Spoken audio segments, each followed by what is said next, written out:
there. Welcome to Storytime with Emily. I hope you're having a great day. I got my cup of Earl Grey tea, my book, and my guitar.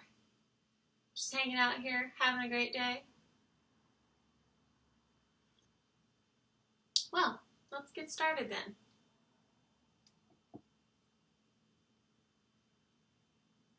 Hope you find a nice, comfortable seat.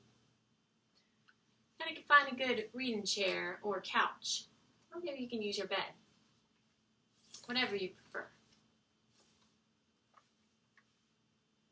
Now, how many of you know about Henry David Thoreau?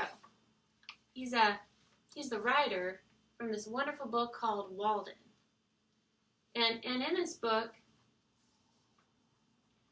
he describes his life from moving from the city, from all the smog and the traffic and the people, out to a simple life in the countryside, where he built himself a cabin, and he was mostly alone there, just with nature, communing with nature. And he wrote about his experience, his life in the woods. So, I'm going to read a little bit of that to you, okay? We're going to start on page 6. Most men, even in this comparatively free country, through mere ignorance and mistake, are so occupied with the factitious cares and superfluously coarse labors of life that its finer fruits cannot be plucked by them. Their fingers, from excessive toil, are too clumsy and tremble too much for that. Actually, the laboring man has not leisure for a true integrity day by day. He cannot afford to sustain the manliest relations to men. His labor would be depreciated in the market. He has no time to be anything but a machine. How can he remember well his ignorance, which his growth requires, who has so often to use his knowledge? We should feed and clothe him gratuitously sometimes, and recruit him with our cordials before we judge of him. The finest qualities of our nature, like the bloom on fruits, can be preserved only by the most delicate handling. Yet we do not treat ourselves nor one another thus tenderly. Some of you, we all know, are poor, find it hard to live, are sometimes, as it were, gasping for breath.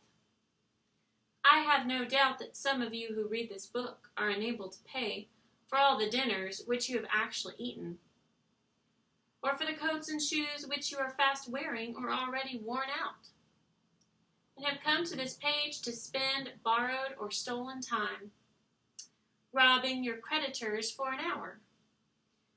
It is very evident what mean and sneaking lives many of you live.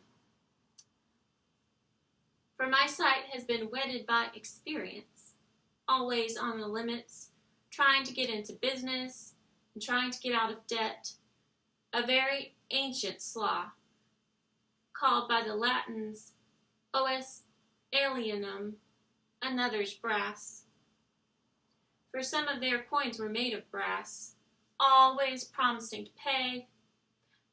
pay tomorrow, and dying today, insolvent, seeking to curry favor, to get custom by how many modes, only not state prison offenses, lying, flattering, voting, contracting yourselves into a nutshell of civility, or dilating into an atmosphere of thin and vaporous generosity, that you may persuade your neighbor to let you make his shoes, or his hat, or his coat, or his carriage, or import his groceries for him, making yourself sick, that you may lay up something against a sick day, something to be tucked away in an old chest, or in a stocking behind the plastering, or more safely in the brick bank, no matter where, no matter how much or how little. I sometimes wonder that we can be so frivolous, I may almost say, as to attend to the gross but somewhat foreign form of servitude called slavery. There are so many keen and subtle masters that enslave both North and South.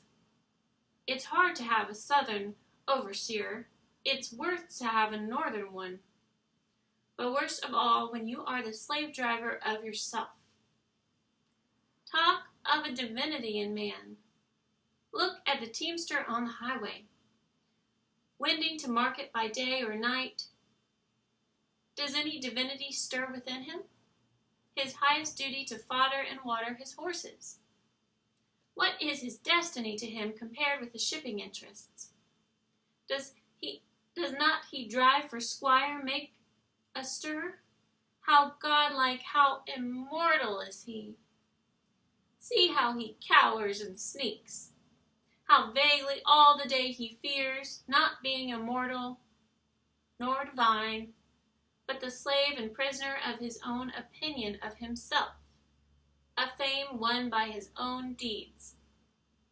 Public opinion is a weak tyrant compared with our own private opinion. What a man thinks of himself, what it is which determines or rather indicates his fate. Self-emancipation, even in the West Indian provinces, of the fancy and imagination, what Wilberforce is there to bring that about?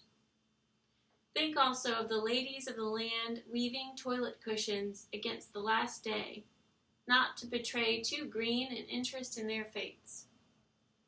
As if you could kill time without injuring eternity. The mass of men lead lives of quiet desperation. What is called resignation is confirmed desperation. From the desperate city you go out into the desperate country and have to console yourself with the bravery of minks and muskrats. A stereotype but unconscious despair is concealed even under what are called games and amusements of mankind. There is no play in them, for this comes after work. But it is a characteristic of wisdom not to do desperate things.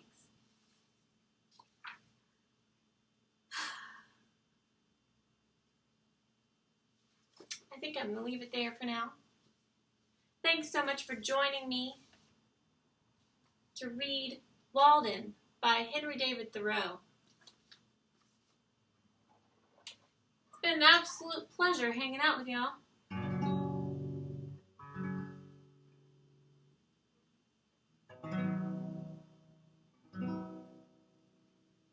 Hope to see you again sometime. Come back next week for another story.